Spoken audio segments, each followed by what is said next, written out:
Est-ce que l'homme est libre de devenir l'homme qu'il souhaite ou est-il influencé par la société, les modèles et les stéréotypes? Une interrogation que 4 hommes questionnent en dansant.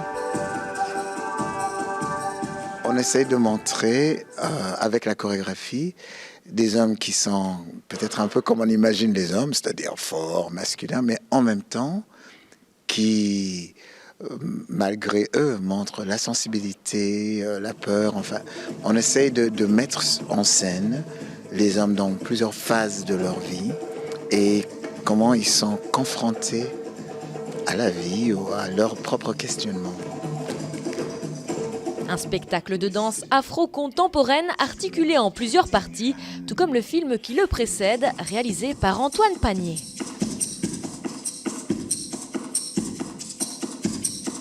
Une première séquence qui évoque cette insouciance avant que tout ne se passe, cette insouciance, cette liberté, etc. Et on évoque aussi un peu ce qu'on trouve encore beaucoup en Afrique, c'est le rite du passage. Et du coup, c'est vraiment ce moment dans la vie d'un homme où il passe du petit garçon à l'homme et il doit finalement prouver à lui-même et à tout le monde qu'il est digne d'être un homme. On évoque aussi un moment que certains hommes rencontrent dans leur vie, c'est-à-dire il y a un genre de trouble. Ils ont l'impression de ne pas tout à fait correspondre à ce qu'ils voudraient, ils ont l'impression de ne pas tout à fait correspondre à ce qu'on leur demande et ils se posent beaucoup de questions. J'ai spécialement aimé le film. Je trouve que ça abordait le sujet de façon très subtile, sans questionnement direct. Et donc ça permettait aussi une ouverture dans l'analyse finalement. Je ne sais même pas si je peux l'appeler l'analyse, dans la réflexion, dans les pensées qui arrivent. Parce que vu que, et je vais dire être humain, ou moi, j'ai une tendance à la dualité, je trouvais que ce film, ça permettait justement d'ouvrir au-delà de cet aspect linéaire. Ça touchait l'ancestral, la culture, l'intimité. Donc voilà, j'ai beaucoup aimé les films. Puis les spectacles de danse. Là, j'avais l'impression que c'était un peu plus...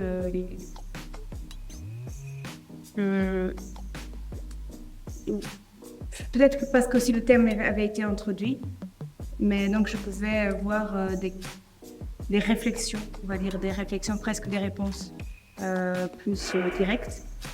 Donc à moi spécialement, ça m'a moins remué. C'était comme si le film c'était des questions, le spectacle presque des réponses. Bon, j'ai bien aimé aussi. Hein. Et puis le texte, c'était touchant et dérangeant. Oui, j'avais l'impression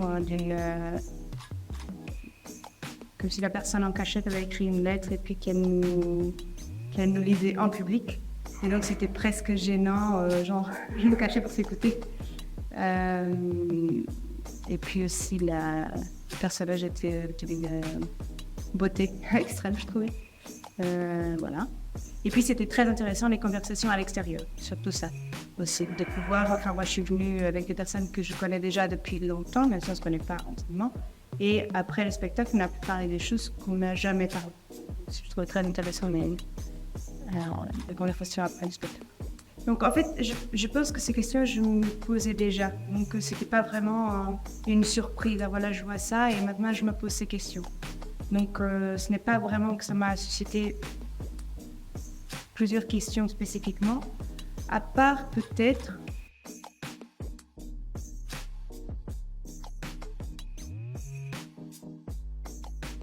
le fait d'être dérangé, de être peut-être amené à voir des choses que moi-même je serais à l'aise de le voir seul, mais qu'en public, avec des personnes à côté, ça peut être dérangeant. Donc ça, c'était... voilà. ça m'a perturbée. Questionner et perturber. Oui, le pourquoi ça. Du coup, aller peut-être encore plus à l'intérieur de moi pour peut-être des choses que je pensais à être résolues et réfléchies, de me dire, ah, voilà, peut-être pas.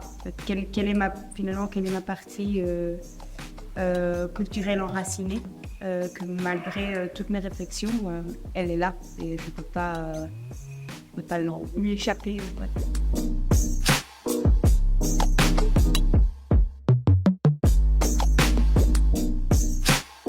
Oui, moi j'avais de ce que j'ai observé, j'avais l'impression de voir beaucoup la posture, les actions,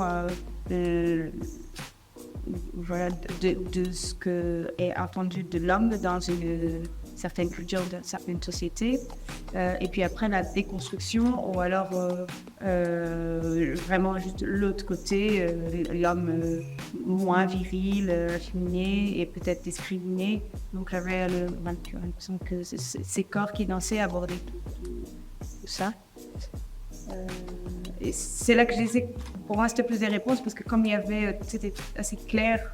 D'ailleurs, à un moment, le moment où j'ai le plus aimé, c'était quand ils étaient derrière et qu'ils jouaient, et puis petit à petit ils se transformaient en très féminin, et donc ça changeait complètement leur corporalité. J'ai adoré ce moment, justement, c'était toute cette nuance de transformation en tous les... Ça j'ai beaucoup aimé. Et ça contrastait fort aussi avec, par exemple, je pense à d'autres scènes où il mimait plus la plutôt sexuelle, et bien où il jouait au football.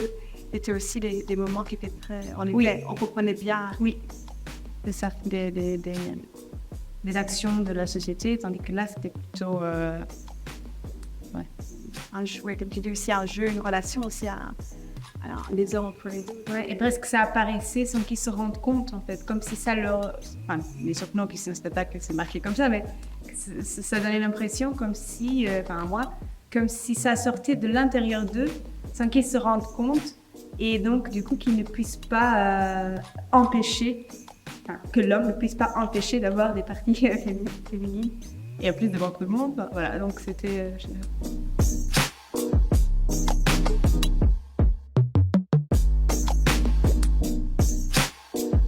Alors, c'est intéressant cette question. Quand je suis arrivée en Belgique, je pensais qu'au Portugal, il y avait encore un énorme stéréotype de l'homme, beaucoup de machisme. Et je pensais qu'en Belgique, ça n'existait pas.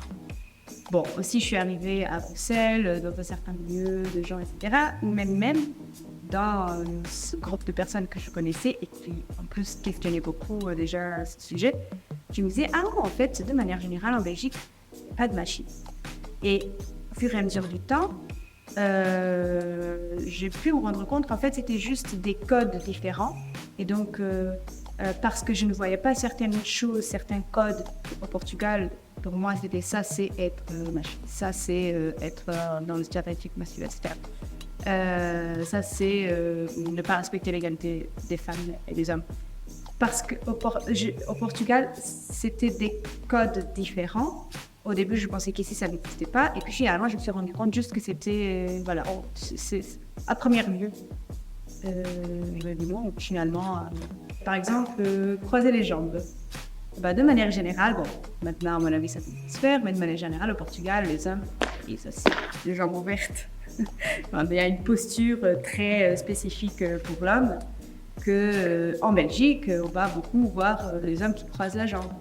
Eh bien, ça pourrait entraîner dire, ah oui, les femmes ne sont pas dans ce stéréotype masculin, et bon, voilà.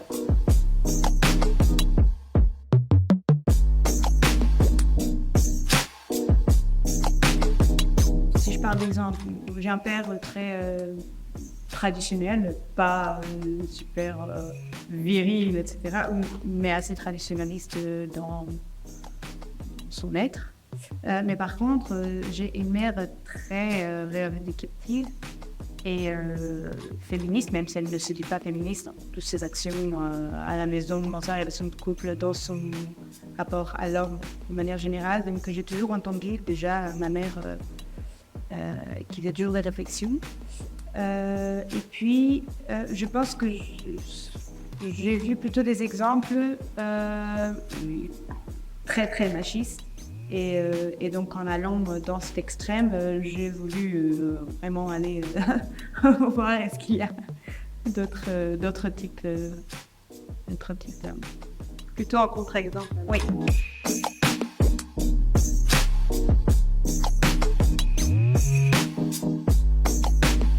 J'aurais peut-être voulu faire une réponse belle et idyllique de l'homme que j'aurais été.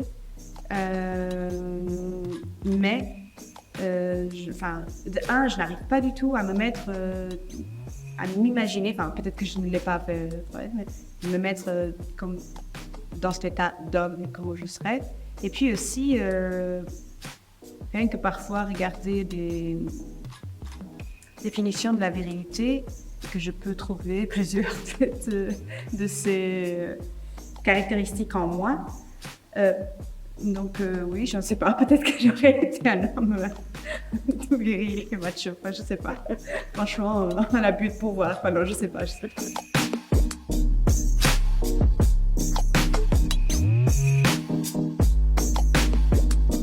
J'aurais voulu dire non, mais oui. En fait,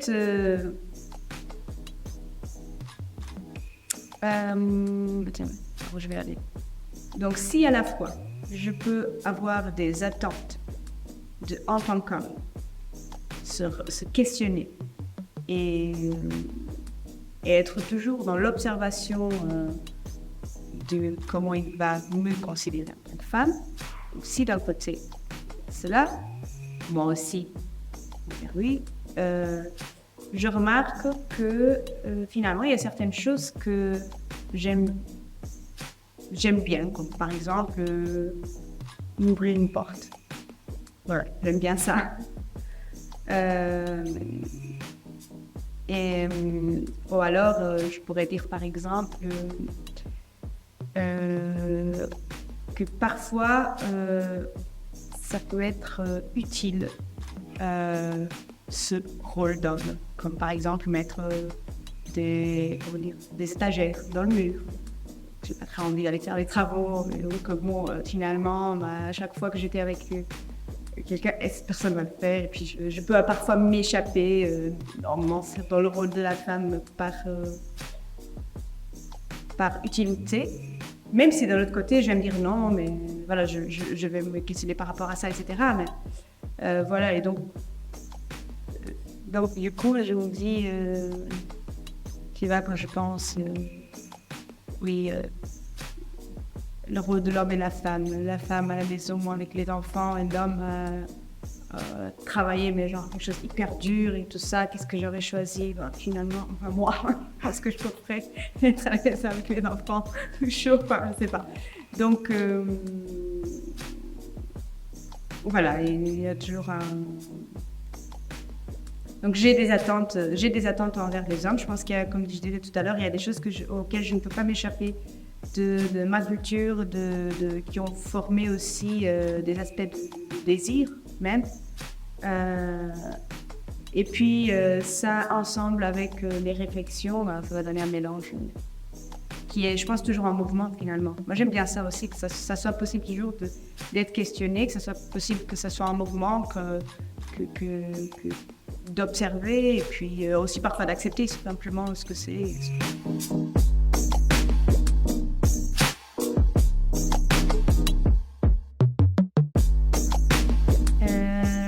Alors ça, pour moi, c'est intéressant parce que bon, je ne vais pas dire que mon fils est le produit de moi, puisque bien sûr, lui-même et sa personnalité, tout ce qu'il a vu, etc. Mais donc, je pense que j'ai toujours, par la parole, évoqué la question égalité homme-femme. Et donc, je lui ai beaucoup fait prendre conscience choses. Mais à côté de ça, il y avait mes actions.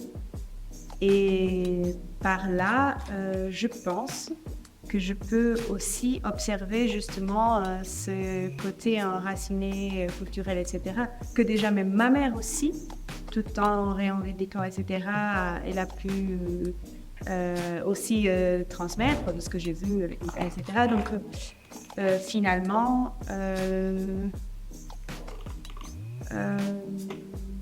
même si je dis certaines choses, dans l'action, parfois ça ne va pas être concordance. Par exemple, il y a 2-3 ans, je ne sais plus, ma sœur est venue habiter avec moi. Et donc, il y avait ma sœur et mon fils, ils ont presque le même âge. Et je me rendais compte que je ne considérais pas les deux de la même manière. Bon, après, c'est deux personnes différentes, etc. Mais je me suis dit que c'était quand même par rapport aux gens. Ça veut dire qu'à ma sœur, j'allais la considérer beaucoup plus capable d'organisation, de nettoyer,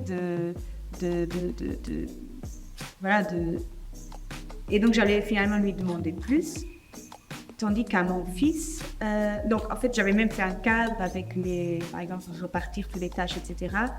Et même si dans ça, c'était égalitaire, ça veut dire que chacun avait ses tâches, toujours quand ma sœur le faisait, pour moi, c'était facile et simple et je la plaignais pas. Tandis que quand mon fils faisait quelque chose, c'était waouh, il a réussi, il a bien fait. Et je me rendais compte que finalement, voilà, il y avait des choses qu'il ne savait pas faire ou qu'il faisait mal parce que je n'avais pas pris ce temps de lui apprendre. Et donc à ce moment-là, je m'étais questionnée, pourquoi je fais ça? Enfin, peut-être si j'avais mon fils tout seul, je n'aurais pas remarqué, parce que je me serais dit que c'est comme un petit bébé, même s'il est grand, que ça aurait été plutôt de maman-enfant. Mais comme il y avait ma sœur et qu'elle a juste 2 ans de plus et que mon rapport à ma sœur, c'est aussi presque maman-fille, voilà, à ce moment-là, j'ai posé la question.